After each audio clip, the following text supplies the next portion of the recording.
네, 수익형 부동산 전문가 김명희입니다. 여러분들하고 계속 이제 상가 투자에 대한 내용들 공부해오고 있는데요. 저희 이제 상가 투자했을 때 상가의 가격 상승 요인을 저희 한 주 한 주 짚어봤습니다. 근데 오늘 큰 카테고리 중에서 이제 마지막 챕터인 유동인과 입점 업종에 대해서 여러분들과 오늘은 좀 얘기를 나눠볼 건데요.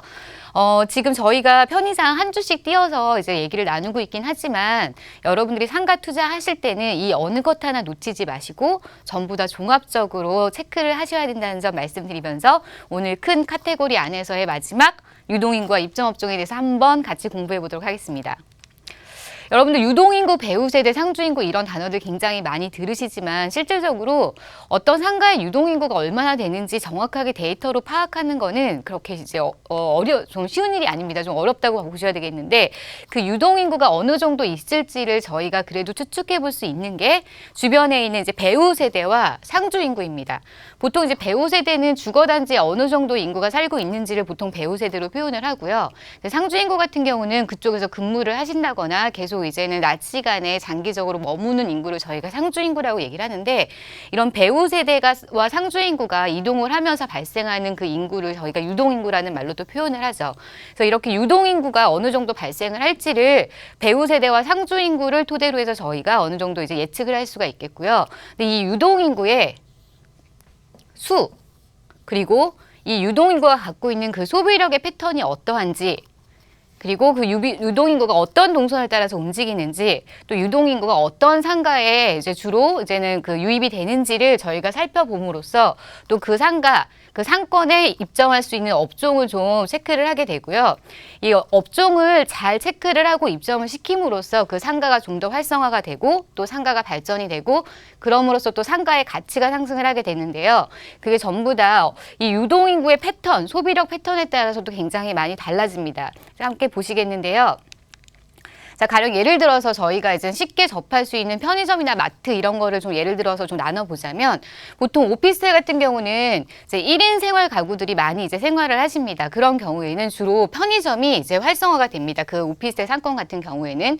반면에 3, 40대에 이제는 가족 구성, 이제 어린아이들을 둔 가족 구성원들이 많은 그런 곳에서는 이런 이제 대형마트 이제 편의점이 아닌 대형마트 좀 위주로 이제는 생활 필수품들을 많이 이제 구입을 하시게 되고요.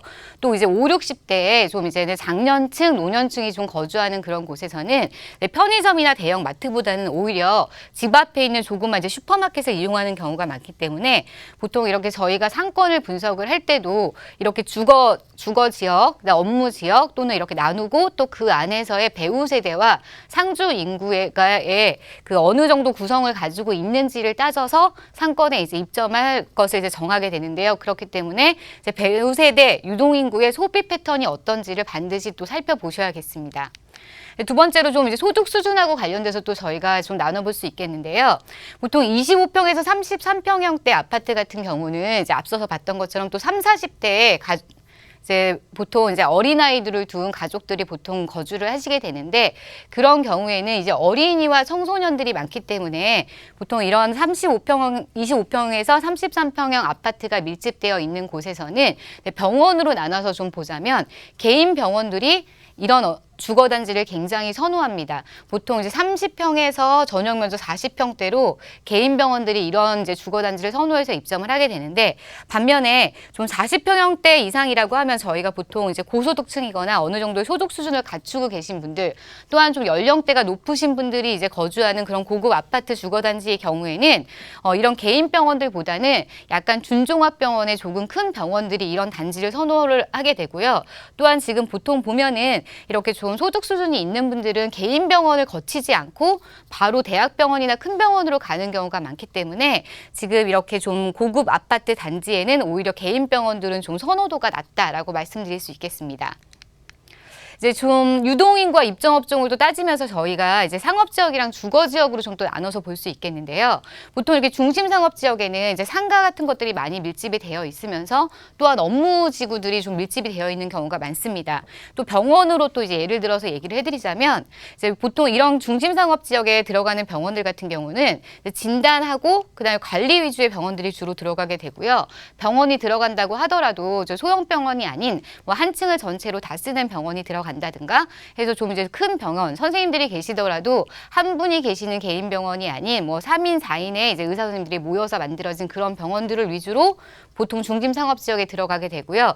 반면에 주거 지역, 또 이제 아파트 밀집 지역 이런 곳에서는 보통 치료를 목적으로 하는 앞서서 말씀드렸던 그런 개인 병원들 위주로 이제 입주를 하게 되고, 이렇게 병원의 입장이나 마트의 입장이나 뭐 또 다른 그 업종이다 하더라도 이렇게 지역이 어떠냐, 또 주변의 배우 세대의 소비 패턴이 어떠냐에 따라서 그 주거 단지에 들어갈지 또 업무 단지에 들어갈지 이렇게 업종의 패턴이 정해지기 때문에 여러분들이 상가를 선택을 하시고 또 임대차를 이제 맞추고 하실 때도 이런 점을 염두에 두시고 계약을 하신다라고 한다면 상가가 가격이 같이 상승하는데 많은 도움이 되실 겁니다.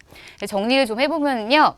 유동인구, 아까 말씀드렸던 그런 유동인구의 패턴을 반드시 분석을 하셔야 되겠고, 그렇게 패턴을 분석하시는 게 상가 투자의 성공으로 이어진다라는 점, 그리고 소비 패턴 반드시 분석하셔야 된다라는 점 말씀드리면서 정리하겠습니다.